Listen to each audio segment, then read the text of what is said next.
ನಮಸ್ಕಾರ ವೀಕ್ಷಕರೇ, welcome back. ಆಧುನಿಕ ಭಾರತವನ್ನು ಆರ್ಥಿಕವಾಗಿ ರೂಪಿಸುತ್ತಿರುವ ಮಹತ್ವದ ತಂತ್ರಜ್ಞಾನ ಈ UPI ಪೇಮೆಂಟ್ಸ್. ಹೌದು, unified payment interface. Phone Pe, Google Pay, Paytm, ಭೀಮ್ UPI, ಅಮೆಜಾನ್ ಪೇ ಸೇರಿದಂತೆ ಹೀಗೆ ವಿವಿಧ ಬಳಕೆಯ UPI ಪೇಮೆಂಟ್ಸ್ಗಳಿಂದ ನೀವು ಏನಾದರೂ ಟ್ರಾನ್ಸಾಕ್ಷನ್ ಪಾವತಿಯನ್ನ ಮಾಡುತ್ತಿದ್ದರೆ ಇಲ್ಲಿ ನಿಮಗೆ 5 ಹೊಸ ರೂಲ್ಸ್ ಅನ್ನ ಜಾರಿಗೆ ಮಾಡಲಾಗಿದೆ.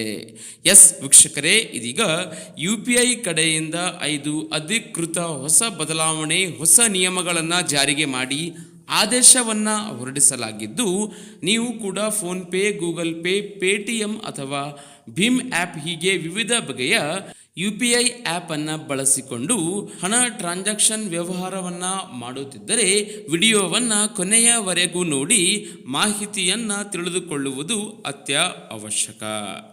ಒಟ್ಟು 5 ಹೊಸ ರೂಲ್ಸ್ ಜಾರಿಗೆಯಾಗಿದ್ದು, ಏನೇನು ಬದಲಾವಣೆಗಳನ್ನು ಮಾಡಲಾಗಿದೆ ಎಂಬುದರ ಕುರಿತು ಕಂಪ್ಲೀಟ್ ಡೀಟೇಲ್ಸ್ ಅನ್ನು ನೋಡೋಕ್ಕೂ ಮುನ್ನ ತಪ್ಪದೆ ಈ ವಿಡಿಯೋಗೆ ಒಂದು ಲೈಕ್ ಮಾಡಿ ಚಾನಲನ್ನು ಸಬ್ಸ್ಕ್ರೈಬ್ ಮಾಡಿಕೊಳ್ಳಿ.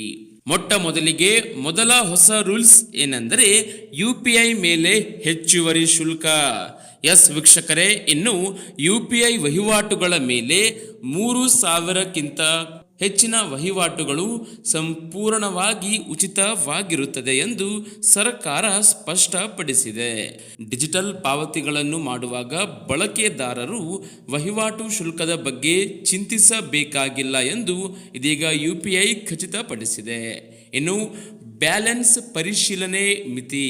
ಹೌದು, ಎರಡನೆಯ ಬದಲಾವಣೆ ನಿಯಮ ಏನೆಂದರೆ ಈಗ UPI ಅಪ್ಲಿಕೇಶನ್ನಿಂದ ದಿನಕ್ಕೆ 50 ಬಾರಿ ಮಾತ್ರ ಬ್ಯಾಲೆನ್ಸ್ ಪರಿಶೀಲಿಸಬಹುದು. ಸಿಸ್ಟಮ್ನಲ್ಲಿ ಅನಗತ್ಯ ಲೋಡನ್ನು ಕಡಿಮೆ ಮಾಡಲು ಮತ್ತು ನೆಟ್ವರ್ಕ್ ಅನ್ನು ಸುಧಾರಿಸಲು ಈ ಬದಲಾವಣೆಯನ್ನು ಸರ್ಕಾರ ಮಾಡಿದೆ. ಇನ್ನು ಮೂರನೆಯದಾಗಿ ಮೊಬೈಲ್ ಸಂಖ್ಯೆಯಿಂದ ಬ್ಯಾಂಕ್ ಖಾತೆ ವಿವರ. ಹೌದು, ಮೊಬೈಲ್ ಸಂಖ್ಯೆಗೆ ಲಿಂಕ್ ಮಾಡಲಾದ ಬ್ಯಾಂಕ್ ಖಾತೆ ಮಾಹಿತಿಯನ್ನು ಬಳಕೆದಾರರು ದಿನಕ್ಕೆ 25 ಬಾರಿ ಮಾತ್ರ ಪರಿಶೀಲಿಸಲು ಸಾಧ್ಯವಾಗುತ್ತೆ.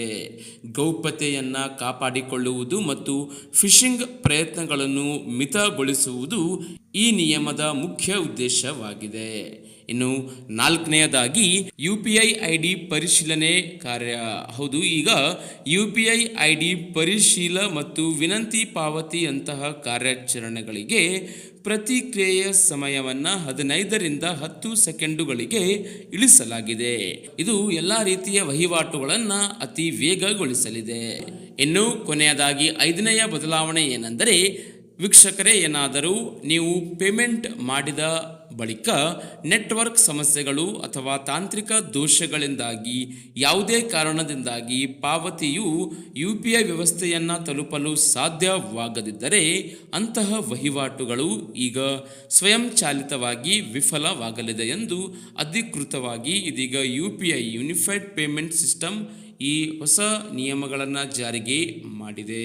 ಅಧಿಕೃತವಾಗಿ NPCIಯು ಈ ಎಲ್ಲ ಬಗೆಯ ಬದಲಾವಣೆಗಳನ್ನು ಪ್ರಕಟಿಸಿದೆ. ಹೀಗಾಗಿ ಎಲ್ಲರಿಗೂ ಈ ವಿಡಿಯೋ, ಈ ಮಾಹಿತಿಯನ್ನು ವಾಟ್ಸಪ್, ಫೇಸ್ಬುಕ್ಕಲ್ಲಿ ಮರೆಯದೆ ಶೇರ್ ಮಾಡಿ ಹಾಗೂ ಚಾನಲನ್ನು ಸಬ್ಸ್ಕ್ರೈಬ್ ಮಾಡಿಕೊಳ್ಳಿ.